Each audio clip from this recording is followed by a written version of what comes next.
काफ़ी समय बाद हम अपने इस चैनल पे वापस एक्टिव होने जा रहे हैं, बट मैं कोई गारंटी नहीं ले सकता हूँ कि मैं आपसे एकदम कंटिन्यू ही रखूँगा। बट मेरा अगर एक ख्याल आया मेरे बुद्धि में कि मुझे कुछ पॉलिटिकल आइडियोलॉजीज़ के बारे में पढ़ना चाहिए, तो कम्युनिज़्म के बारे में तो लगभग मैं 2 साल से पढ़ता हुआ ही आ रहा हूँ, तो एक ब्रॉड आइडिया तो है।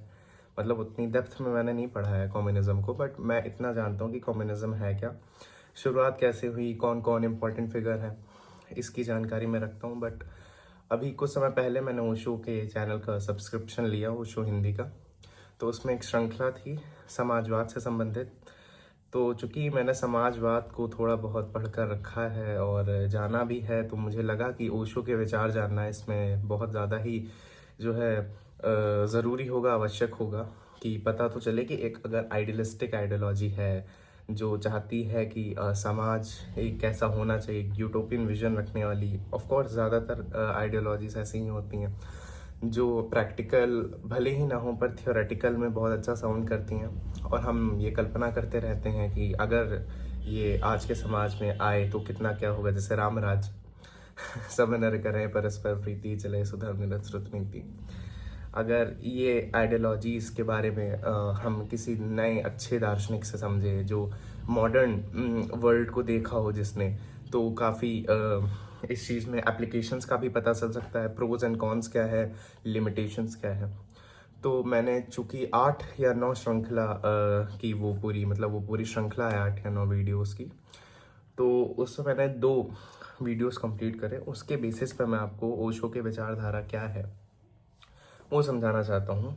ओशो ने क्या कहा है समाजवाद के बारे में, क्या ओशो सच में समाजवाद को कहीं ना कहीं मानते थे और कहते थे कि क्या वर्ल्ड में अगर ये चीज़ या किसी कंट्री में अप्लाई होगी तो वो कितनी उपयुक्त रहेगी उस धरा के लिए, और क्या उसके इकोनॉमिकल फैक्टर्स होंगे जो फेस करने पड़ेंगे वहाँ के लोगों को।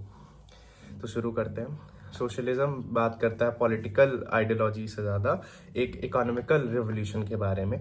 तो सोशलिज्म यही कहता है कि इक्वल डिस्ट्रीब्यूशन ऑफ मतलब कहीं ना कहीं जो उद्योग है वो उद्योगपतियों के पास ना रहते हुए वो वहाँ की गवर्नमेंट ओन करे। यही मोटे मोटे तौर से सोशलिज्म का कहना है। पर कहीं ना कहीं तो हम इस चीज़ से इतना समझ सकते हैं कि ये पूंजीवादी के खिलाफ है, यानी कि कैपिटलिज्म के अगेंस्ट है। पर ओशो ने कहा कि कैपिटलिज्म तो बहुत अच्छी चीज़ है, कैपिटलिज्म ना होता तो ये जितनी भी बड़ी आबादी आप देख रहे हो ये सरवाइव कैसे करती। ओशो का मानना ये था कि सोशलिज्म तब ज़्यादा एप्लीकेबल होगा जब सच में ही कैपिटल हो किसी कंट्री के पास। ऐसे समझते हैं, किसी कंट्री के पास अगर कैपिटल ही नहीं है तो डिस्ट्रीब्यूशन कैसे होगा। यानी कि अगर हम चाहते हैं कि भेदभाव ना हो, इक्वालिटी हो, अगर पैसे की भी अगर बात करें, इकोनॉमिकल फैक्टर्स ज़्यादा ध्यान देती है सोशलिज्म। तो अगर उस पर्सपेक्टिव से भी देखा जाए तो सोशलिज्म यही तो कह रहा है कि अगर कैपिटल आ रहा है तो कैपिटल का डिस्ट्रीब्यूशन इनइक्वालिटी के उससे ना हो कि एक के पास कंसंट्रेशन ऑफ मनी हो जाए और बाकी लोग गरीब हैं। यानी कि एक जो वर्ग है समाज का वो बहुत ज़्यादा बढ़ता जा रहा है। इकोनॉमिकल पर्सपेक्टिव से एक वर्ग बहुत ज़्यादा ही पैसा वाला हो रहा है और एक वर्ग गरीब होता जा रहा है, एक वर्ग अमीर होता जा रहा है। तो ओशो ने डायरेक्टली इस चीज़ पे तो कोई बात अभी पहले और दूसरे उस श्रृंखला के वीडियो में नहीं करा था। बट ओशो का ये मानना था कि कैपिटल तो होना ही चाहिए वरना डिस्ट्रीब्यूशन तो गरीबी का होगा। फिर उन्होंने कुछ एग्जाम्पल्स लिए कि उन्होंने ये कहा कि सोशलिज्म जो होता है, बेसिकली सोशलिज्म अगर समय से पहले आ जाए तो सोशलिज्म फायदा नहीं करेगा, सोशलिज्म और समाज को खराब कर देगा। उन्होंने कहा अगर आपके पास कैपिटल ही नहीं है, अगर आपके पास पैसे ही नहीं है तो आप बांटेंगे क्या, आप गरीब हैं तो आप गरीबी बांटेंगे। तो उन्होंने एक मेटाफर लिया कि जैसे एक बच्चा होता है, माँ के गर्भ में होता है, माँ तो ये चाहती है कि जल्दी से जल्दी वो अपने बच्चे को देख पाए, जान पाए। तो 9 महीने के जो पूरी जो समय है, ड्यूरेशन है, वो नहीं चाहती है कि कहीं ना कहीं उतना रुकना पड़े। वो 5 या 4 महीने में ऐसी मतलब सोच कहीं कभी दिमाग में आ जाती है कि जल्दी से ये सब चीज़ें खत्म हो और मैं अपने बच्चे को जो मेरे पेट में पल रहा है मैं उसको देख पाऊँ। पर होता नहीं है असल में ऐसा। अगर बच्चा समय से पहले जो माँ के गर्भ के बाहर आ जाए तो वो मृत्यु होगा, वो मरा होगा। और अगर वो बच भी जाए तो उसकी दुर्दशा हो जाएगी।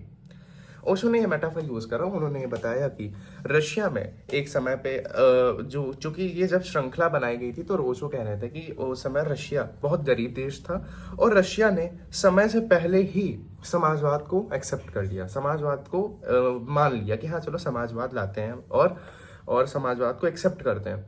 पर ओशो का ये कहना था कि वही मैंने बताया कि अगर आपके पास कैपिटल नहीं है तो आप बांटोगे क्या? ये तो फिर डिस्ट्रीब्यूशन भी किस चीज़ का होगा? डिस्ट्रीब्यूशन तो उस चीज़ का, डिस्ट्रीब्यूशन अगर इकोनॉमिक पर्सपेक्टिव से देखा जाए तो डिस्ट्रीब्यूशन होगा कैपिटल का। बट व्हाट इफ आपके पास कैपिटल ही नहीं है तो आप डिस्ट्रीब्यूट क्या करोगे? तो पहला कौन, ओशो ने यही बताया। और दो या तीन पॉइंट्स कैपिटलिज्म के सपोर्ट में बोला कि जो आप इतनी ज़्यादा पहले क्या होता था कि 9 बच्चे पैदा कर रहे हैं, 9 बच्चे पैदा हो रहे हैं पर बच सिर्फ एक पा रहा है, बच सिर्फ 2 पा रहे हैं, बाकी सब मर जा रहे हैं। असल में कोई आ गया था तो मुझे लगा कि मुझे वीडियो रोक देनी चाहिए। तो हाँ, मैं ये बात कर रहा था कि अगर 9 बच्चे पैदा हो रहे हैं तो उसमें से 1 या 2 ही सरवाइव कर पा रहे हैं। पर उद्योगपतियों ने या या कहा जाए कि कैपिटलिज्म ने कहीं ना कहीं इस चीज़ का सपोर्ट करा कि अगर 9 बच्चे पैदा हो रहे हैं तो 7-8 तो कम से कम बचे ही बचे।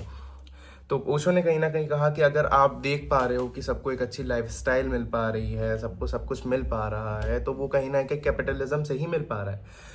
बट अब मैं थोड़ा सा इस पूरी विचारधारा पे, जितना हमने ओशो को 6.5 मिनट के उसमें, क्योंकि वो श्रृंखला तो 2 घंटे की थी, पर मैंने पूरा कंपाइल करके जितना ज़्यादा शॉर्ट में मैं समझा सकता था मैंने समझाया। अब मैं बात करता हूँ कि क्या सच में ही कैपिटलिज्म सही है समाज के लिए? क्या सच में ही कैपिटलिज्म कहीं ना कहीं सोसाइटी को सपोर्ट करता है? क्या असल बात क्या है जिससे हम कह सकते हैं कि हाँ कैपिटलिज्म सही है और सोशलिज्म भी सही है, और कैसे क्या दोनों का एप्लीकेशन होना चाहिए सोसाइटी में, तो चूँकि फिर हम जो है एक अच्छा और एक आइडियल समाज बना पाए। मेरा मानना ये है कि कैपिटलिज्म जहाँ ये हो गया कि कुछ लोगों के पास, अब ओशो ने एक और चीज़ कही, उसमें कहा कि सबके पास हिम्मत नहीं है कैपिटलिस्ट बनने की। कैपिटलिस्ट कुछ चुनिंदा लोग बनते हैं, और जो ये वर्कर्स हैं, ये जो वर्कर्स अगर कह रहे हैं कि हमारे, और समाजवाद कहता है कि मसल्स आर द रीज़न कि जो कैपिटलिस्ट हैं वो ग्रो कर पा रहे हैं, ऐसा नहीं है।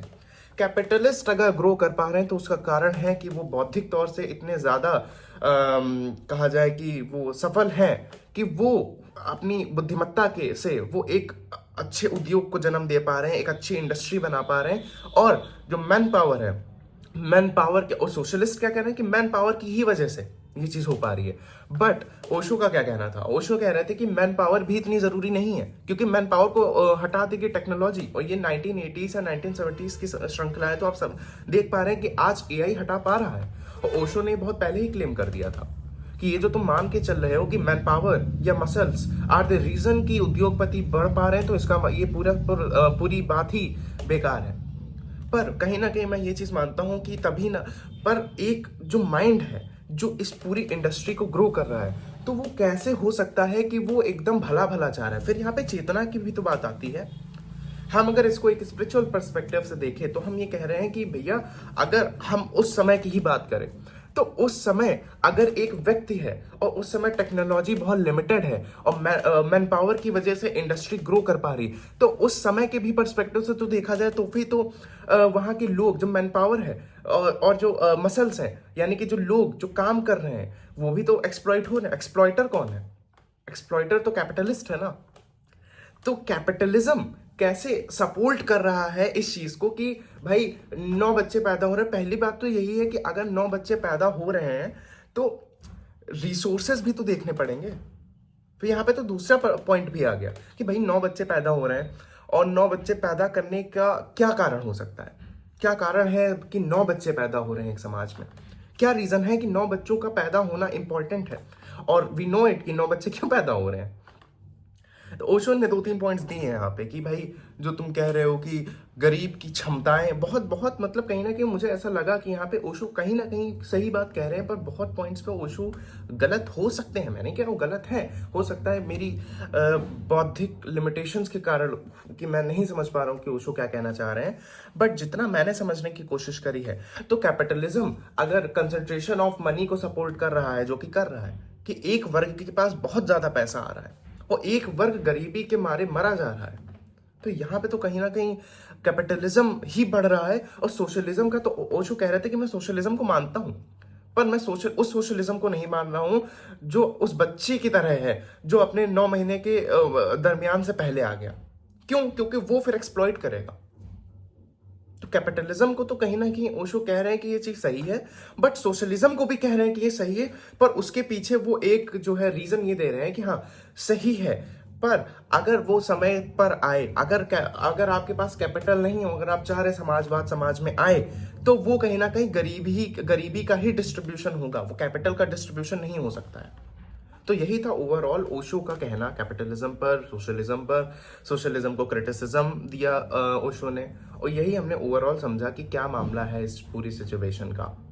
और अगर मुझसे कोई भी गलती हुई हो किसी भी तरह, चूंकि मैं सुबह के समय पर ये वीडियो रिकॉर्ड कर रहा हूँ तो पेरेंट्स जनरली बुलाते रहते हैं इधर आओ नीचे आओ उधर आओ, पर वीडियो बनाना मैंने आज सोचा कि मुझे वीडियो बनानी चाहिए तो मैं बना रहा हूँ। तो यही था, अगर मैंने कुछ गलत पॉइंट्स रखे हों या मैंने बहुत ज़्यादा फॉर्मेलिटीज़ में अगर फॉर्मल कुछ चीज़ें हैं, अगर उसमें कुछ गलती करी है तो प्लीज़ मुझे रिमाइंड करा दीजिएगा कि यहाँ पे आपको चेंज करने की ज़रूरत है। ओवर एंड ऑल मैंने जितना हो सका था मैंने करने की कोशिश करा, समझाने की कोशिश करी। यही था आज का वीडियो अच्छा लगा तो लाइक करिए, सब्सक्राइब करिए चैनल को। Thank you so much for watching.